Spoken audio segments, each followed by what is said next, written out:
앞장에서 소개된 6개의 도피성은 목초지가 딸린 42개의 성읍과 함께 총 48개의 성읍이 레위 지파에게 주어졌습니다. 도피성이 레위 지파에게 속했다는 사실은 피해 보복을 피해 도망친 사람들을 보호하는 일이 하나님을 위하는 일이라는 것을 보여주죠. 레위 지파는 땅을 분배받을 수 없었습니다. 레위 지파의 유산은 오직 하나님이셨기 때문인데요. 대신 레위 지파는 12지파의 땅에 흩어져 살아야 했습니다. 레위의 세 아들들인 고핫, 게르손, 무라리의 후손들에게 성읍과 목초지가 주어집니다.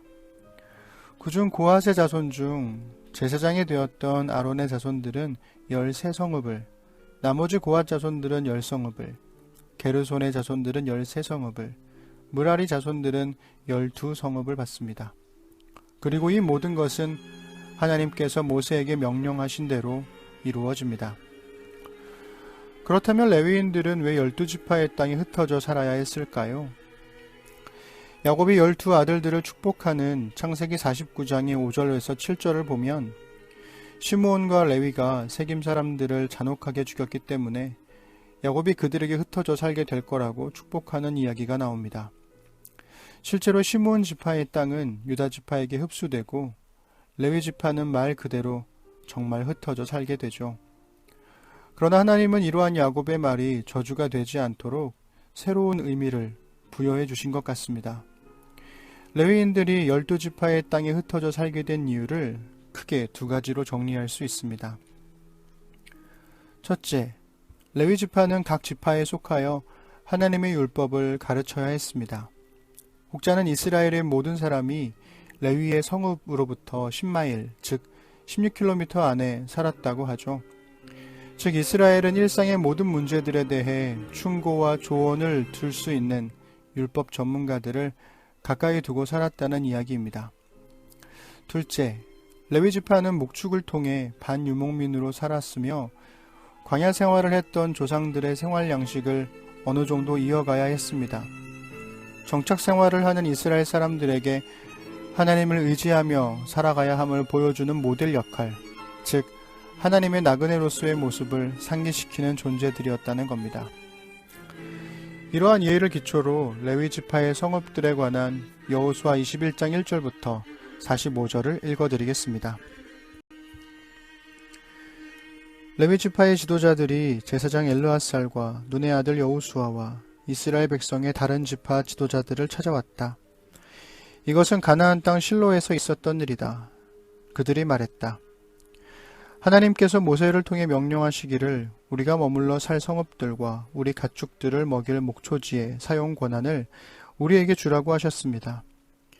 이스라엘 백성은 하나님께서 명령하신 대로 자신들이 받은 유산 중에서 다음의 성읍과 목초지를 레위 지파에게 주었다.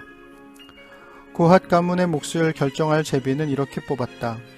레위 지파 중에서 제사장 아론의 자손에게는 유다, 시므온, 베냐민 지파로부터 제비를 뽑아 13성읍이 돌아갔다. 나머지 고핫 자손에게는 에브라임, 단, 므낫세 반쪽 지파의 가문들로부터 제비를 뽑아 10성읍이 돌아갔다. 게르손 자손에게는 이사갈, 아셀, 납달리, 바산의 므낫세 반쪽 지파 가문들로부터 제비를 뽑아 13성읍이 돌아갔다. 무라리 자손에게는 르우벤, 갓, 스불론 지파로부터 12성읍이 돌아갔다. 이렇게 이스라엘 백성은 하나님께서 모세를 통해 명령하신 대로 제비를 뽑아 이 성읍들과 목초지를 레위인에게 주었다. 그들이 유다, 시므온, 베냐민 지파로부터 받아 나누어준 성읍들을 하나씩 살펴보면 이러하다. 레위의 고핫 가문에서 난 아론의 자손이 첫 번째로 제비 뽑혔으므로 이 성읍들이 그들의 차지가 되었다. 유다 산지의 기럇 아르바, 아르바는 아낙의 조상이다. 곧 헤브론과 그 주변 목초지를 얻게 되었다. 그러나 이전에 여분네 아들 갈렙에게 준 성읍의 밭과 넓은 땅은 그의 소유로 남았다. 유다와 시므온 지파는 제사장 아론의 자손에게 유죄 판결을 받지 않은 살인자들을 위한 도피성인 헤브론과 림나, 얏딜, 에스드모아, 홀론, 드빌, 아인, 윳다, 벳세메스 9성읍과 거기에 딸린 모든 목초지를 주었다. 베냐민 지파에게는 기브온, 게바, 아나돗, 알몬 네 성읍과 거기에 딸린 목초지를 주었다. 이렇게 모두 13성읍과 거기에 딸린 목초지가 아론의 자손 제사장들에게로 돌아갔다. 레위 지파의 나머지 고앗 가문에게는 에브라임 지파에게서 제비를 뽑아 받은 성읍들을 나누어 주었다. 유죄 판결을 받지 않은 살인자를 위한 도피성인 에브라임 산지의 세겜과 게셀, 깁사임, 벳호론 네 성읍과 거기에 딸린 목초지였다.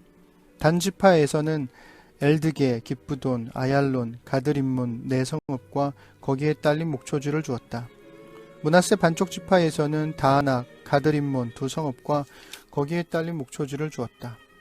이렇게 모두 10성읍과 거기에 딸린 목초지가 나머지 고앗 가문에게 돌아갔다. 레위 지파의 게르손 가문에게는 므낫세 반쪽 지파에서 유죄 판결을 받지 않은 살인자를 위한 도피성인 바산의 골란과 브에스드라 두 성읍과 거기에 딸린 목초지를 주었다. 이사갈 지파에서는 기시온, 다브랏, 야르뭇, 언간님 네 성읍과 거기에 딸린 목초지를 주었다. 아셀 지파에서는 미살, 압돈, 헬갓, 르홉 네 성읍과 거기에 딸린 목초지를 주었다. 납달리 지파에서는 유죄 판결을 받지 않은 살인자를 위한 도피성인 갈릴리의 게데스와 함못돌, 가르단 세 성읍과 거기에 딸린 목초지를 주었다. 이렇게 모두 13성읍과 거기에 딸린 목초지가 게르손 자손과 그 가문에게 돌아갔다. 나머지 레위 지파인 무라리 가문에게는 스불론 지파에서 용느암, 가르다, 딥나, 나할랄 네 성읍과 거기에 딸린 목초지를 주었다. 르우벤 지파에서는 베셀, 야하스, 그데못, 무바앗 네 성읍과 거기에 딸린 목초지를 주었다. 갓 지파에서는 유죄 판결을 받지 않은 살인자를 위한 도피성인 길르아셀 라못과 마하나임, 헤스본, 야스엘 모두 네 성읍과 거기에 딸린 목초지를 주었다. 이렇게 그들은 이 모든 성읍, 곧 12성읍을 나머지 레위 지파인 무라리 자손에게 제비를 뽑아 나누어 주었다. 레위 지파는 이스라엘 백성의 영토 안에 48성읍과 거기에 딸린 목초지를 갖게 되었다. 이들 각 성읍은 목초지로 둘러싸여 있었다. 받은 모든 성읍이 그러했다. 이와 같이 하나님께서는 그들의 조상에게 주시기로 엄숙히 맹세하신 모든 땅을 이스라엘에게 주셨다. 그들은 그 땅을 차지하여 거기에 자리 잡고 살았다. 하나님께서는 그들의 조상에게 엄숙히 맹세하신 대로 사방에 쉼을 주셨다.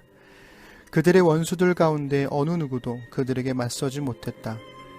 하나님께서 모든 원수를 그들에게 넘겨주셨기 때문이다.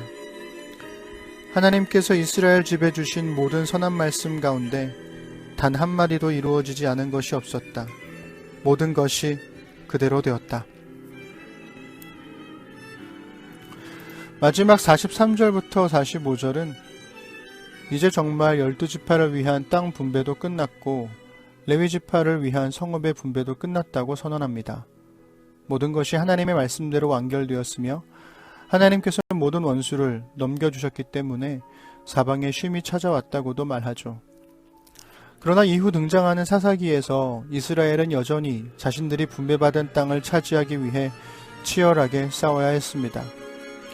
때로는 승리하기도 했지만 대부분은 실패했죠. 그렇다면 여호수아서는 왜 이렇게 완벽한 결말을 선언하는 것일까요?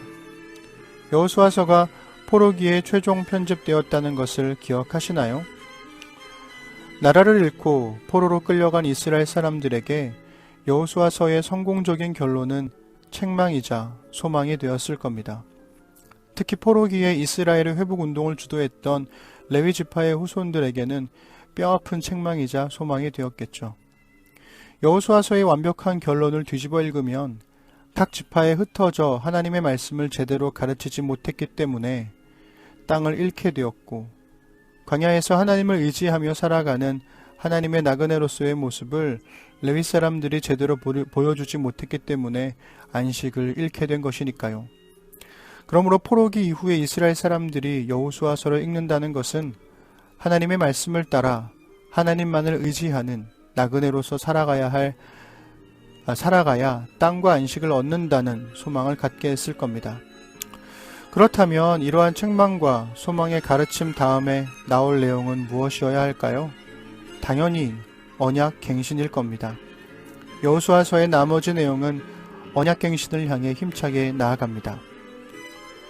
모든 지파를 위한 레위 사람들의 소명이 하나님의 말씀을 따라 하나님만을 의지하는 나그네로 살아가는 것이라면 그것은 또한 모든 사람을 위한 그리스도인들의 소명이 아닐까요?